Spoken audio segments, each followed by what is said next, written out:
What's up, guys? I am so excited for a very special takeover of the one and only Jeff Zimfer's Mortgage Marketing Radio. I am Michelle Mikel, your guest host for this episode. And let me start by saying that Jeff is one of my favorite humans. We go way, way, way back. And I remember when I first met him, he was the second podcast that I, Michelle Mikel, have ever been on back in 2020 at the height of COVID.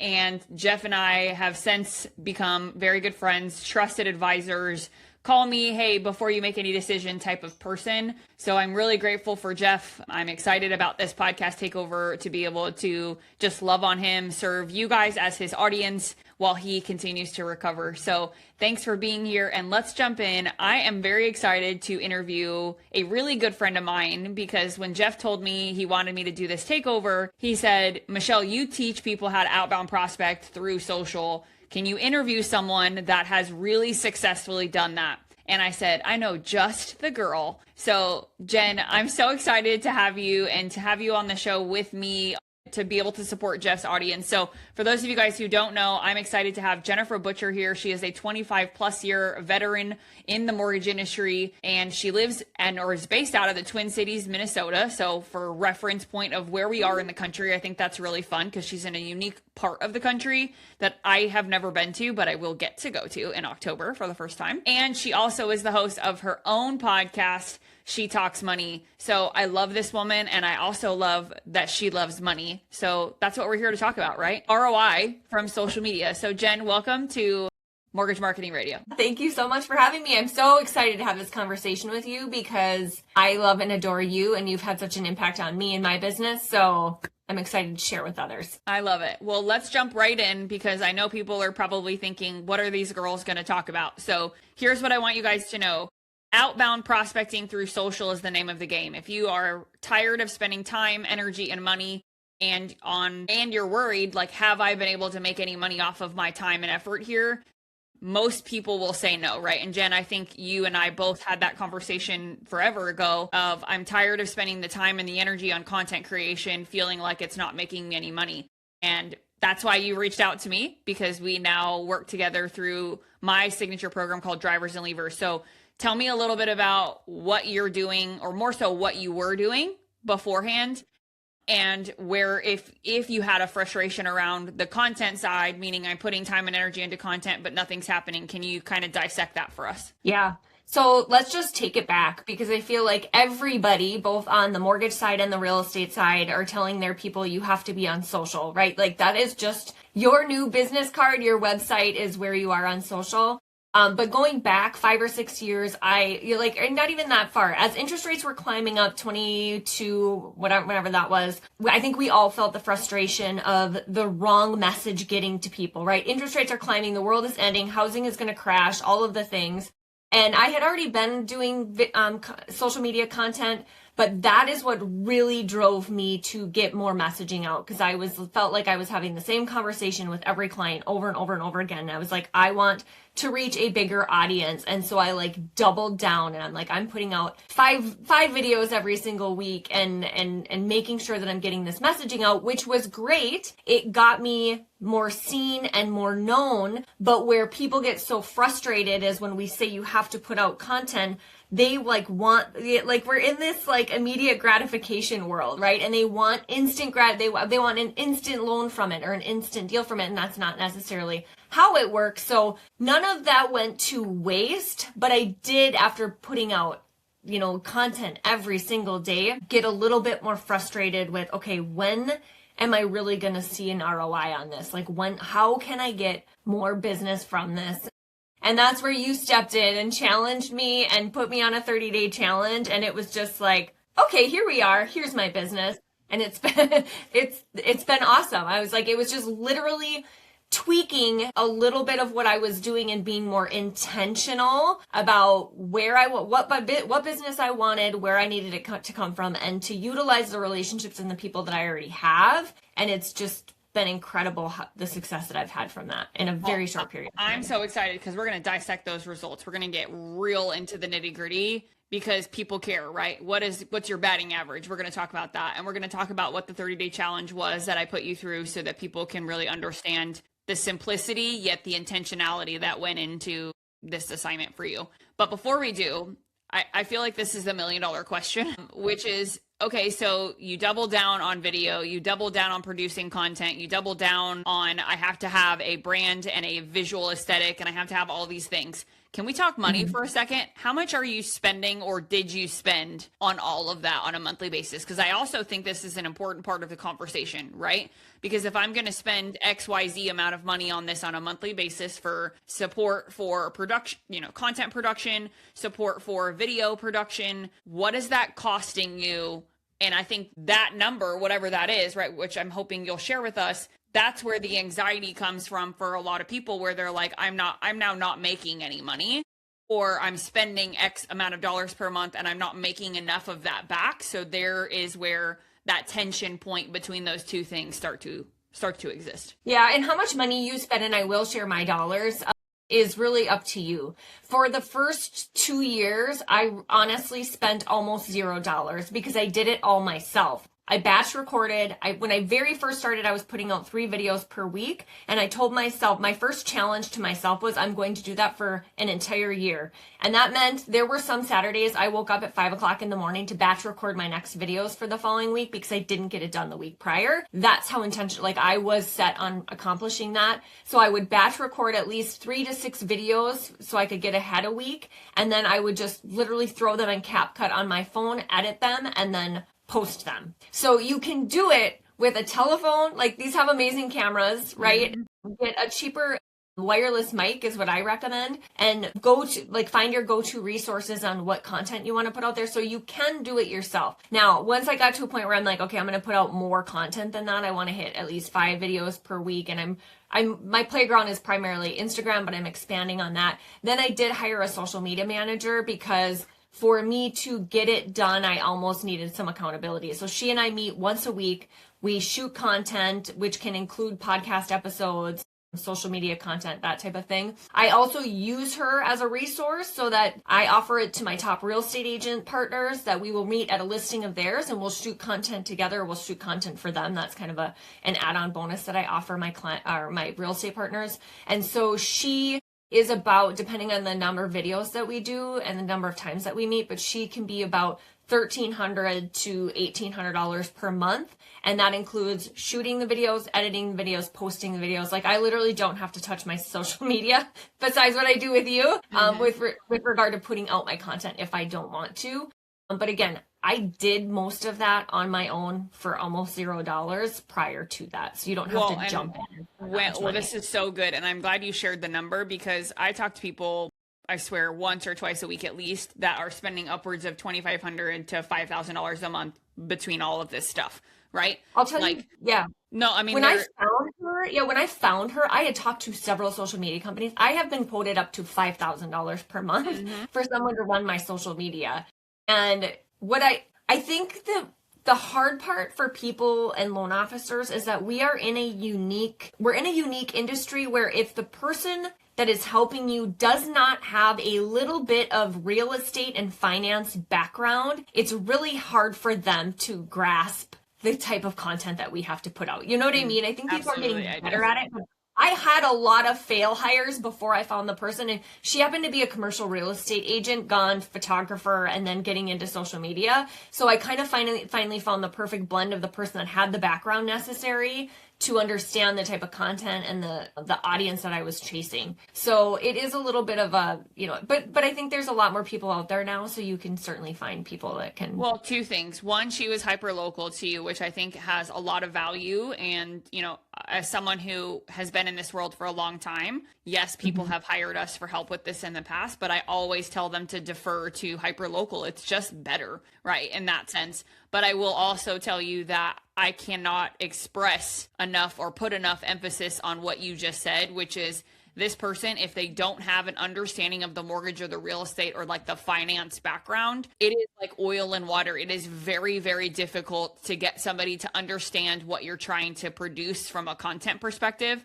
And as someone who has eaten, breathed, and slept mortgage for the last I don't know, almost 7 years. That's one of the number one things that people say when they hire us, which is especially for drivers and leavers, or hire me for that piece specifically, is, Michelle, you speak the mortgage language, and that's really, really important. And it really is, right? I mean, I can't even tell you, you and I have joked about this, like how many mortgage jobs I've been offered over the years, or just recently I had a sales manager from a big company reach out and say, Michelle, can you come be our sales director? And I'm flattered, like I love that. Yeah. But no, right? So, but it's one of those things, again, when you can speak the language, it makes the production of it easier. But I also want people to hear what you said again, because this shouldn't cost you $5,000 a month to do it. No. Like that's just a number that you're probably paying for what you think the quality would be. But I want people to go to your social, which we're going to put, I'm sure Jeff will put that in the show notes for everybody to go find you. But if you go look at Jen's social, if you're listening to this, it looks 5-star. Like the quality is so high. So it's not a matter of the dollar figure that you need to care about, meaning like sometimes people say, you know, you get what you pay for. And certainly in some circumstances that is accurate. But when it comes to this, when you put the time and the due diligence into finding her the way that you did, and her background matches those two things, I mean, clearly it doesn't need to break your bank. Can I also say the importance of sitting down with a notebook and paper and identifying your audience and identifying what do you want to be known for? Because a social media person isn't necessarily going to pull that out of you. You have to identify, how do you want to show up on social? What do you want to be known for?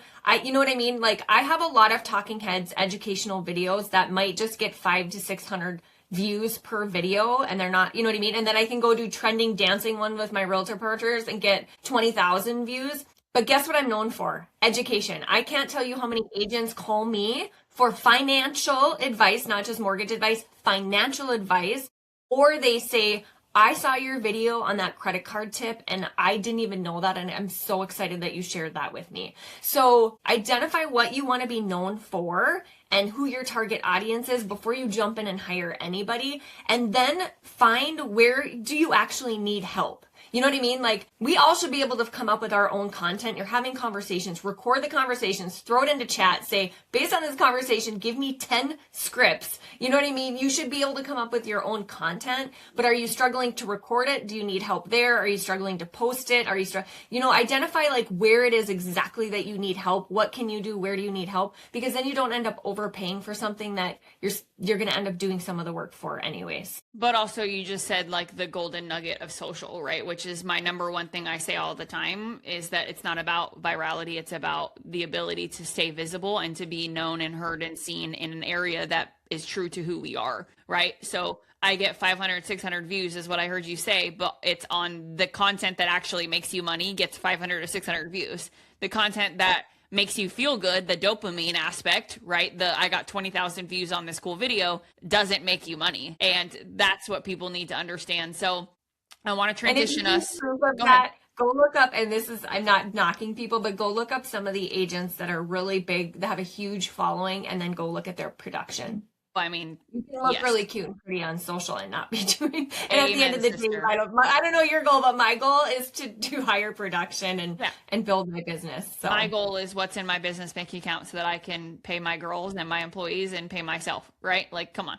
So I think it's paramount what we're talking about here, but it is a perfect transition point, because for me, watching you on social has been so fun over the years. We've had the pleasure of meeting in person, and we get to do it again in October.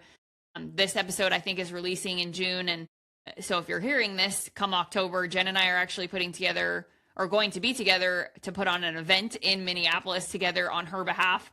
And then my husband is actually running the marathon there. So I'm very, very excited to get some Jen fun friend time and also some Jen fun work time. But with that being said, social has the power to bring individuals together, right? And when you bring two people together that have similar goals, have similar mindset, and ultimately have the same desire for their people that they are serving, you get this really beautiful combination. So a couple of months ago, might be closer to 6 months ago now, you reached out to me and you said, Michelle, I'm ready to prospect on social. I've seen what you're doing on that side.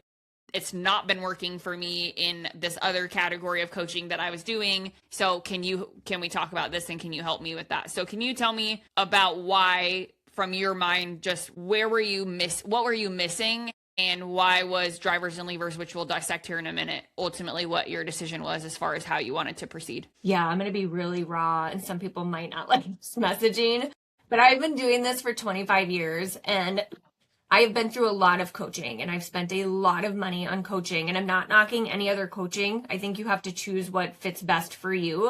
But I was really getting tired of, and I'm not saying, you have to have a calendar, you have to put in the phone calls. But at 25 years in this business, I was tired of the cold calling. I was tired of doing that. And I enjoy creating content. I love sharing on social. And I knew that what you do was a better fit. I just knew I needed to fine tune it to get a better ROI out of it. And so I don't want to say it was failed coaching, but just like after doing that and putting in the work, and yes, it kind of helped my numbers, but I wasn't finding joy in it. It wasn't bringing me joy, and it wasn't giving me more freedom and time with my family that I needed. It was more of like this hustle culture, like you have to get up earlier and you have to work harder and you have to, you know what I mean? And I'm like, no, there's a better way. I'm going to do this my way.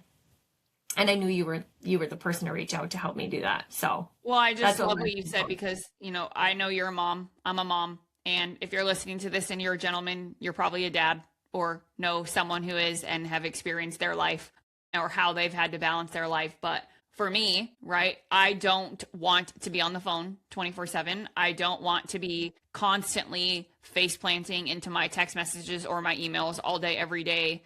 I don't, right? And yes, for me, there is a metric that we track, which I'm going to share with you guys. But yes, I do the things that I need to do to have a very successful and sustainable business. But it was never going to be in exchange of, I want to hold my baby, or I want to go to the park with my son, or I want to go be the one to take him on a play date in the morning because one of my best girlfriends said, hey, I'm going to put the water slide up. Like, those are just some things for me that I just wasn't willing to let go of. And I know that you shared that sentiment. And yes, your kids are a little bit older than mine, but the sentiment remains the same. And it doesn't change as our kids grow up, right? If anything, I feel like it gets more intense because you realize that years are short. So, which you and I have talked about. But let me introduce Drivers and Levers. For those of you guys who are listening to this and you have no idea what the heck I'm talking about, Drivers and Levers is a signature program that I developed in the middle of a miscarriage in 2024. So I went through and suffered, what most women pray they never have to go through. And ultimately what came out of that was the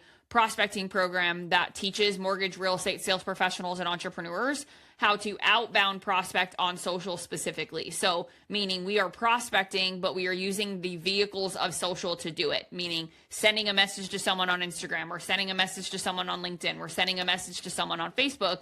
But the methodology is wildly, stupidly simple. And no, this is not a drill. It is literally one message every day to somebody that you do not know, with the intention of creating opportunity for yourself. What that opportunity looks like is something that drives revenue into your business. So you are in search of an opportunity that can drive revenue for you. So the opportunity itself is what we want, right? Notice I did not say the word lead, because if Jen would have called me and said, Michelle, I need more leads, I would have said, girl, I'm not the right person for you, because that's the wrong mindset to have going into prospecting. So especially when you're trying to scale your opportunities, you cannot look at it from an individual lead perspective, right? So opportunities is what we are trying to create that drive revenue, and we do it through the levers, right? Hence drivers and levers. So our levers are our people that are in our life that can build bridges between two individuals, right? So we have a relationship with the lever that's going to get us in front of the person that we do not know. So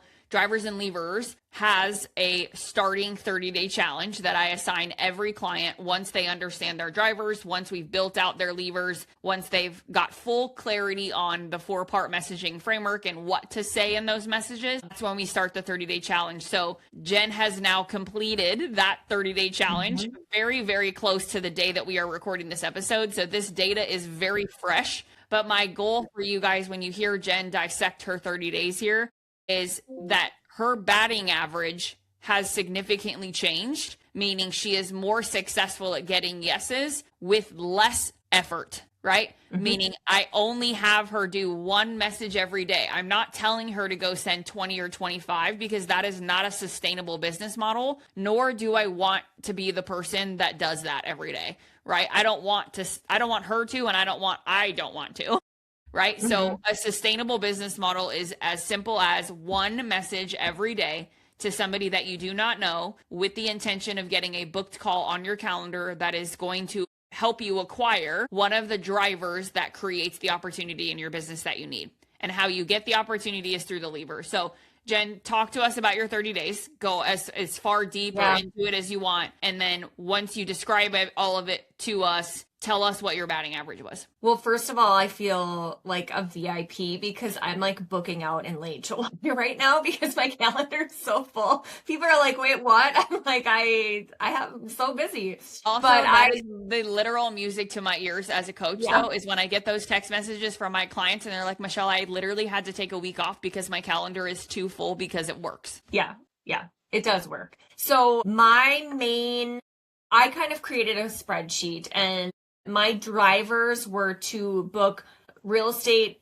meetings. So meetings with real estate agents, meetings with financial planners. And then I host a podcast, but my goal was to be a guest on other podcasts as well as find guests for my podcast. And then I'm also scheduling webinars. So in those 30 days, I landed one podcast. Actually, well, see, it gets kind of tricky because what happens here is I have my levers, and then those levers, I've gotten meetings with those people, but then those people end up becoming levers because they've introduced me to other people. Yep. So that's my momentum, my dear. High because of that.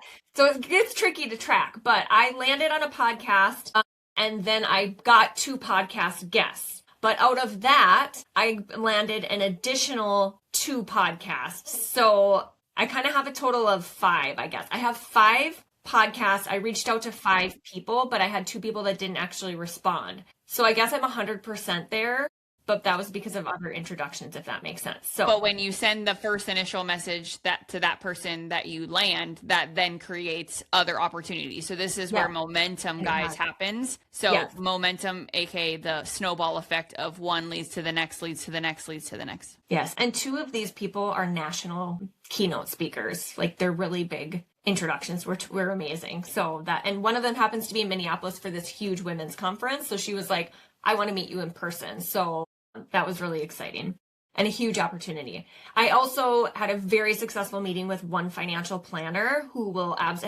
we've already exchanged referrals, and we're planning on a couple events together. So that was like a huge hit. And then I scheduled 6 real estate meetings just in those 30 days. I actually have more into July that I didn't count, but I'm trying to look at this first month's calendar. And then I have 1 webinar scheduled. So of those 30 contacts, I feel like I'm looking at my numbers 5. I'm approaching 50% batting average. So we guys, were at 30 last week, and then now I feel like I'm closer to 50. Yeah. So when we first met on your 30 days, when you had originally completed it, you just said you were around 30% batting average, which is still incredible, right? From a conversion standpoint. But within a week from that meeting with me to today, right, we're now closer to 50% because other people respond, right? Maybe they're slow to respond. 2, you get additional introductions from a meeting, right? I can't even tell you the amount of times that I get on a meeting with one person. It's a great meeting. And they're like, oh, I need to introduce you to this person. So sometimes you may look at your number and say, I only landed 5 meetings, but those 5 meetings created 10 more meetings, right? Yeah, exactly. So I just, first of all, for me, from the coaching perspective, this is so fun to hear because you are already successful without me, right? Meaning you didn't need me to be more successful in your own business. You chose a way for yourself to compartmentalize and be more intentional with the specific things that you wanted to land on your calendar, right? You had a goal of doing a very specific chunk of certain things, right? Getting a financial planner,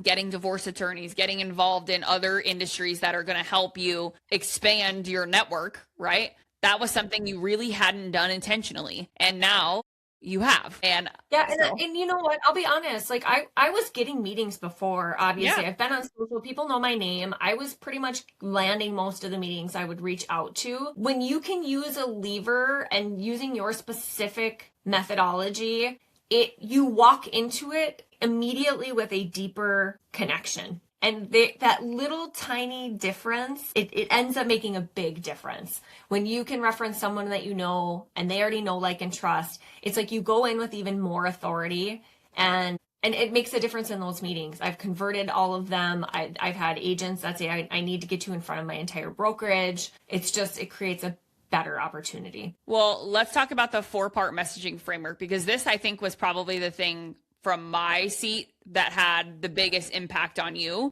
because you're an amazing person. You're super easy to talk to. You're beautiful. You have all the things, right? So it's not a matter of like, I can't get a yes, but where you were struggling was the messaging, and how you were setting up the messages was not where I wanted it to be. And I'm not going to say why. I'm going to let you explain it, but talk to me about, or talk to everybody, right, about the transformation from here's what I wrote initially to here's how I write a message now. Yeah, I think initially, even before you, I'm pretty direct, right? I was more in, like, I would glance at somebody's social media, I would follow them or make comments for a little bit, and then I would try to like compliment them and just make it like, hey, let's meet. Like, it was a pretty direct meeting.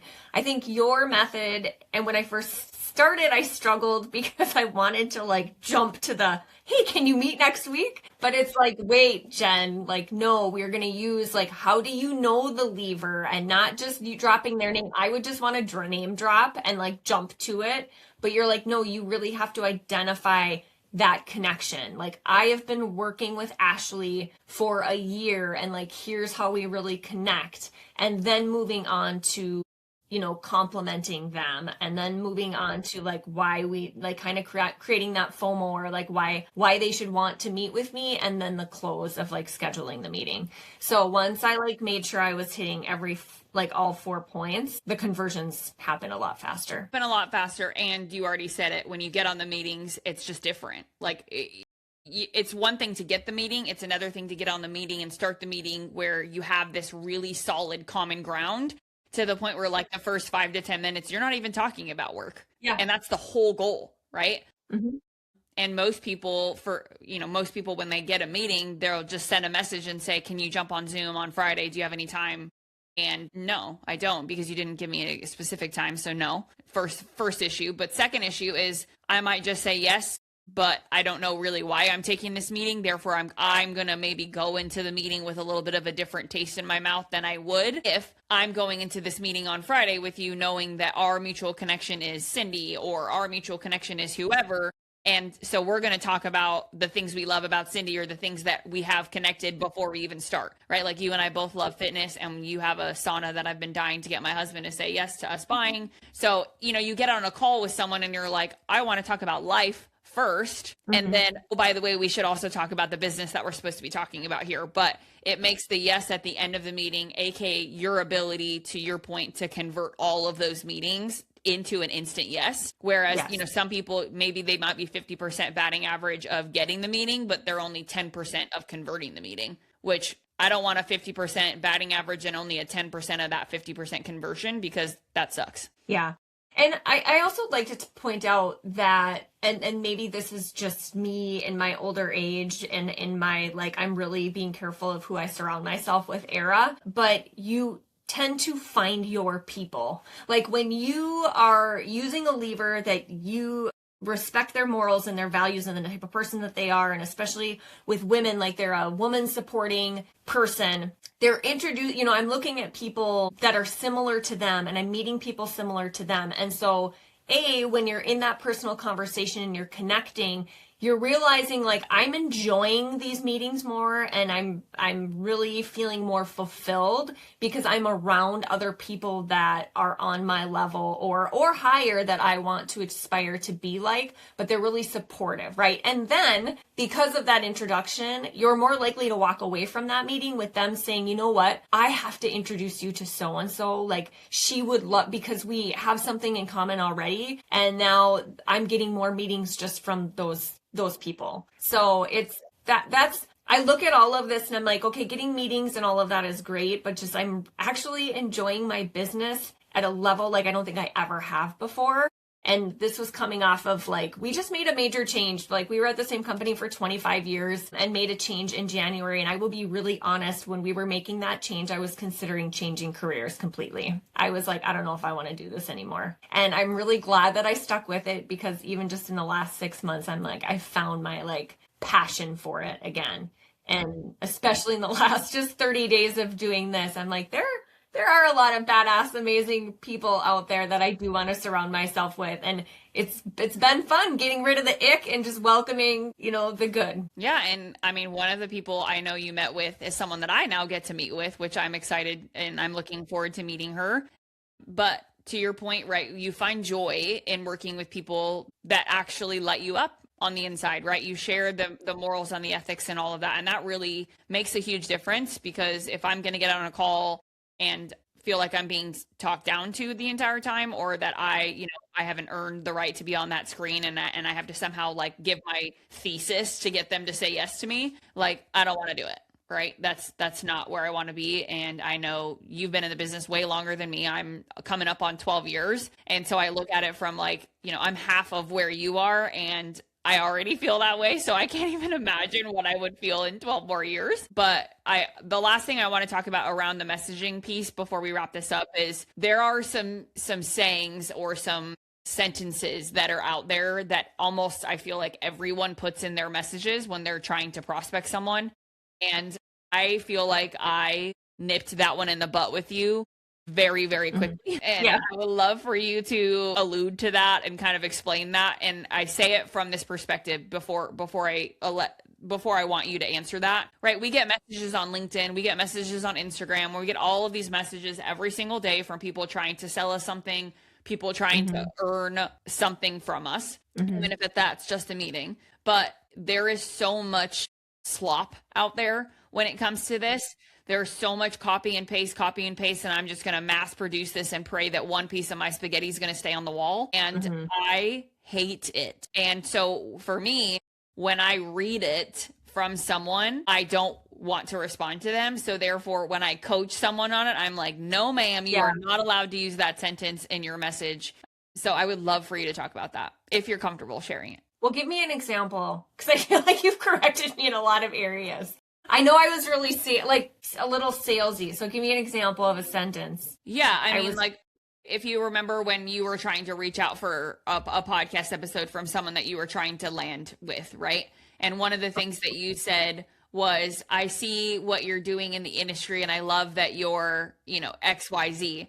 And so I see what you're doing in the industry, or I love what you're doing in the industry to bring people to get it's like these sort of, what's the word? Like generic sort of fluffy sentences that just don't land. Yes. So I like when you say that, because I think when you talk about your system and it's like one message a day, yes, that is very easy, but that one message does come with some research, right? So I'm now spending 30 minutes in the morning really fine tuning and thinking about my message and who I'm sending the message to, and doing a little social stalking. Let's just call it what it is. Like, you're social stalking that person, especially you have the lever and you might have that introduction, but I want to be the purpose is to be very intentional. So to your point, I'm not just saying I love your content. Great. Like, we all love everybody's content. What is it about my content that you like? So it gets really fun to deep dive on someone and feel like before I send that message, I actually know a little bit now more about them. Like,